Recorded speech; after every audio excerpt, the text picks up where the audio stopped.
Fala aí, bruxões, beleza? Meus bruxos, um recado rapidinho. Chegaram novas canecas lá na Caldeirão Geek Store, a loja do canal. E comprando lá, você ajuda diretamente o Caldeirão Furado a se manter no ar, né? Então acessa a loja, o primeiro link tá aqui na descrição, valeu? Como vocês viram aí no título do vídeo, hoje nós vamos falar sobre a história de Ninfadora Tonks. Não, me chame de Ninfadora. Tá bom, desculpa, eu não vou te chamar mais de Ninfadora.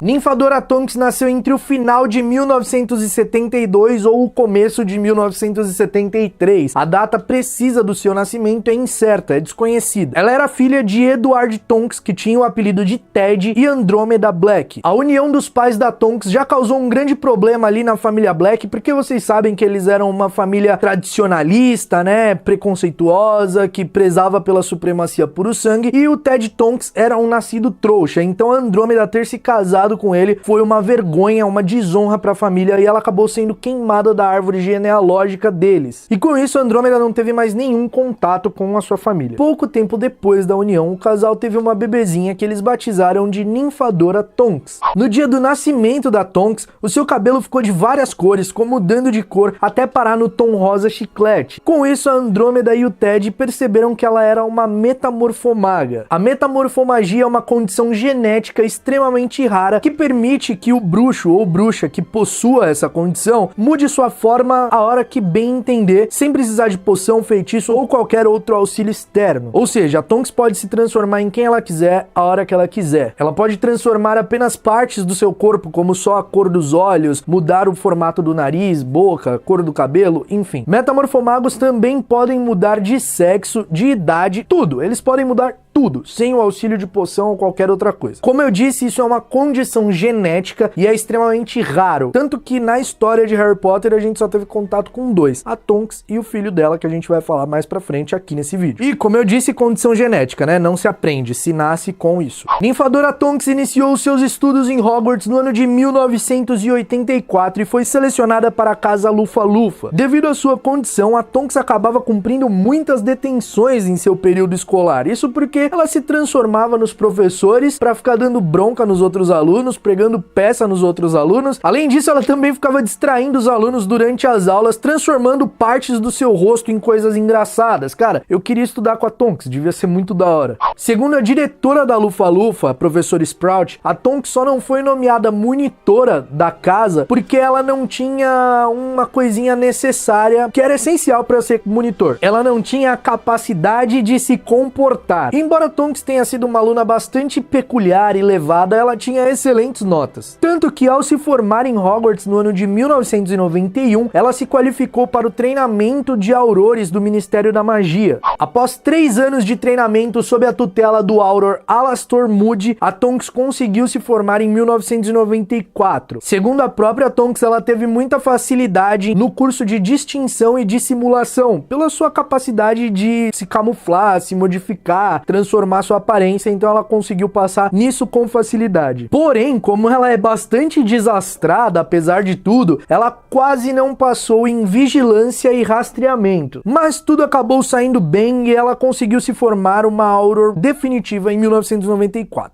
Com o retorno de Lord Voldemort no ano de 1995, a Ordem da Fênix foi restituída por Alvo Dumbledore, novos membros foram convidados a participar e antigos membros que fizeram parte da primeira continuavam na segunda formação. A Ninfadora Tonks estava nessa leva de novos bruxos que faziam parte da associação, e ela trabalhava como agente secreta no Ministério da Magia, já que ela era uma Auror e o Ministério da Magia se recusava a acreditar no Dumbledore e no Harry, que o Voldemort havia retornado. Ela era muito útil para a Ordem da Fênix, porque ela estava lá dentro passando notícias de tudo que acontecia lá no Ministério para a Ordem. Além disso, ela ajudava a guardar a profecia do Harry lá no Departamento de Mistérios. No verão de 1995, a Tonks fez parte da Guarda Avançada, uma divisão da Ordem da Fênix que se voluntariou para ir resgatar o Harry lá na Rua dos Alfeneiros número 4. A Tonks foi responsável por tirar os Dursleys de casa. Ela mandou uma correspondência falsa para eles, dizendo que eles estavam concorrendo ao prêmio de gramado mais bonito da Grã-Bretanha, e eles todo pomposos foram lá, saíram de casa para ir nesse tal concurso que era falso, e a Guarda Avançada foi lá, retirou o Harry de casa e levou ele para a sede da Ordem no Largo Grimmauld número 2. 12. Logo de cara, a Tonks já fez uma amizade ali com o Harry, ficou impressionada com a Firebolt dele, nossa, a vassoura de corrida, ela gostava muito, e ela inclusive assumiu formação na frente durante o voo que eles fizeram para a sede da Ordem. Após essa missão, a Tonks ficou bastante ocupada lá no Ministério da Magia, né? Ela tinha que fazer um papel ali de agente duplo, né? Então o Ministério estava exigindo bastante dela nessa época e ela acabou dando uma sumida. Mas mesmo assim, ela também fez parte da força-tarefa que transportou o Harry, o Rony, a Hermione, o Fred, o George e a Gina pro Expresso de Hogwarts. Enquanto eles estavam indo lá para King's Cross, a Tonks se disfarçou de uma mulher idosa e fez parte dessa equipe aí que estava transportando eles.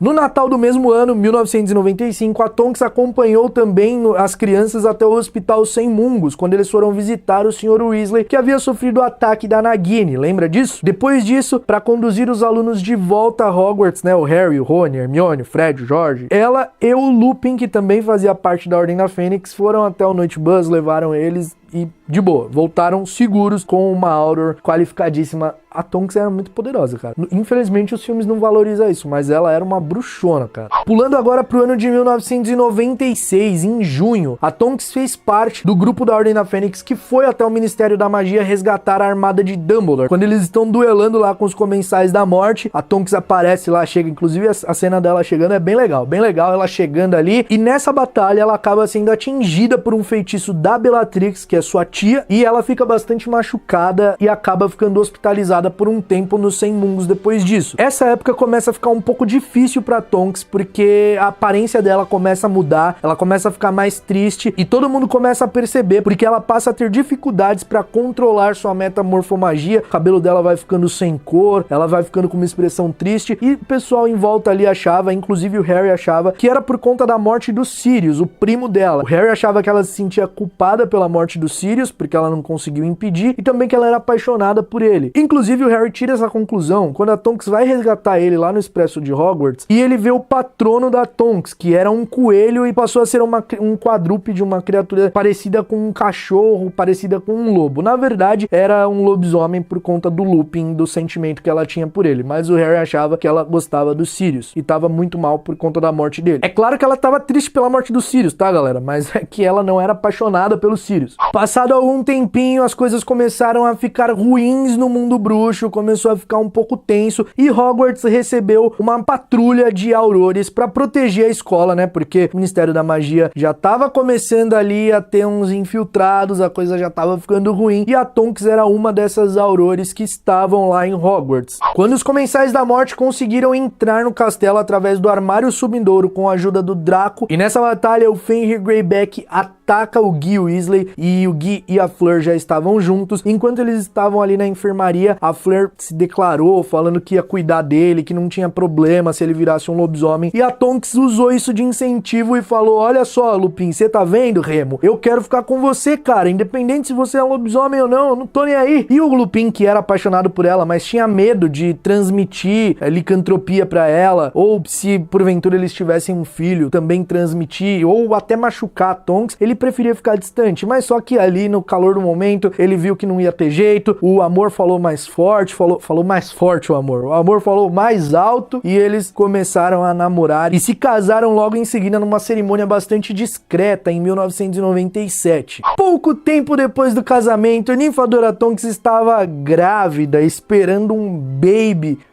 muito fofinho, que inclusive, cara, ai meu Deus. Ela estava radiante, a cor dos seus cabelos voltaram o rosa chiclete, né? No filme ignoraram isso daí. Enfim, o cabelo da Tonks volta à cor rosa chiclete quando ela e o Lupin ficam juntos de fato. Só que o Lupin, por outro lado, ficou extremamente preocupado e ele acaba abandonando a Tonks, eles acabam se separando e ele vai em busca do Harry, vai atrás do Harry para participar de qualquer missão suicida que ele possa fazer, porque ele achou que ele tinha condenado a Tonks ao destino de cuidar de um filhote de lobisomem. Era isso que ele achava. Ele achava que o Ted carregaria a sua doença. O Harry acaba dando uma escurraçada no Remo, e aí ele vai beber lá no Caldeirão Furado, depois ele se toca, fala, pô, o que eu fiz? Volta pra casa, pede 1000 perdões a Tonks, e ele fica ali com ela até o nascimento do bebê, ele acaba até evitando missões da Ordem pra poder proteger sua esposa e seu filho. Nesse período, um pouco antes da Páscoa de 1998, o pai da Tonks acaba sendo assassinado por seguidores do Voldemort, e o bebê acaba nascendo um pouco depois da Páscoa. Ela e o Remo batizam o bruxinho de Edward em homenagem ao pai da Tonks e Remo em homenagem ao próprio Remo, que era o pai da criança. Edward Remo Lupin, conhecido também como Ted, nasceu com o dom de sua mãe, com a genética de sua mãe, com os cabelinhos azuis, coisinha mais linda do mundo, e pro alívio do Lupin, ele não nasceu com licantropia, não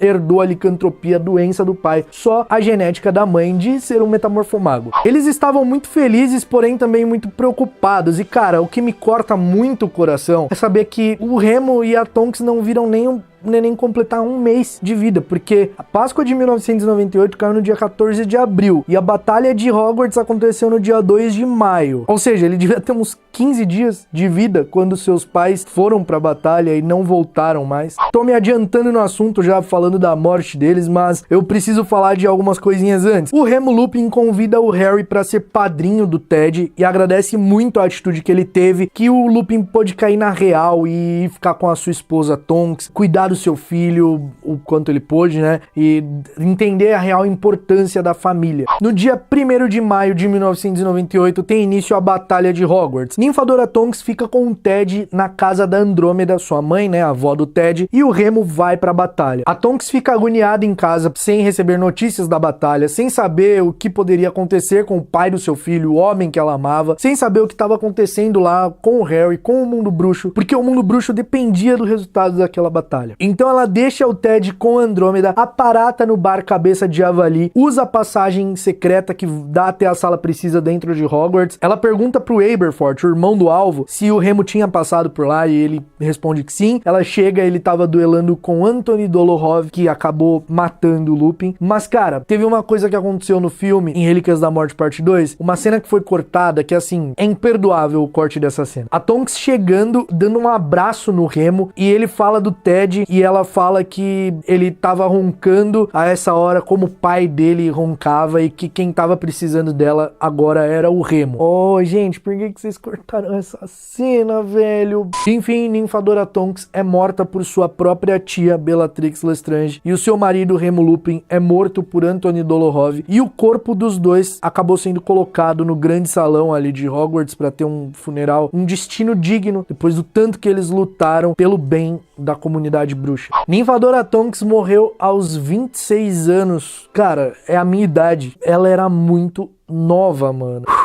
É triste, né, cara? Dá até um pezinho no coração falar. Como a gente ficar triste com um personagem de uma história fictícia, né, cara? Ô, J.K. Rowling, olha o teu poder aí. Eu não encontrei nenhuma informação se a Tonks foi condecorada com a Ordem de Merlin, porque o Lupin foi condecorado com a Ordem de Merlin em primeira classe. Ele foi, inclusive, o primeiro lobisomem a receber essa honraria, mas eu não encontrei nada da Tonks. Eu acho que ela tinha que ser condecorada assim. Todos que lutaram na Batalha de Hogwarts deviam ser condecorados com uma Ordem de Merlin, eu acho. Então é isso, meus bruxos. A história de Ninfadora Tonks, cara, ela é uma personagem incrível, eu gosto muito, inclusive, por que não tem Funko da Ninfadora, né, cara? Olha que injustiça, faça um Funko da Tonks, por gentileza. Eu espero que vocês tenham gostado de coração. Se você não era inscrito aqui no Caldeirão, deixa de ser trouxa e se inscreve, e não esquece o like, porque vai me ajudar pra caramba, e comenta aqui embaixo a história de qual personagem você quer ver no próximo quadro que a gente traz aqui, a história de qualquer personagem de Harry Potter, beleza? A gente se vê num próximo vídeo, meus bruxos. Até lá, mal feito, feito.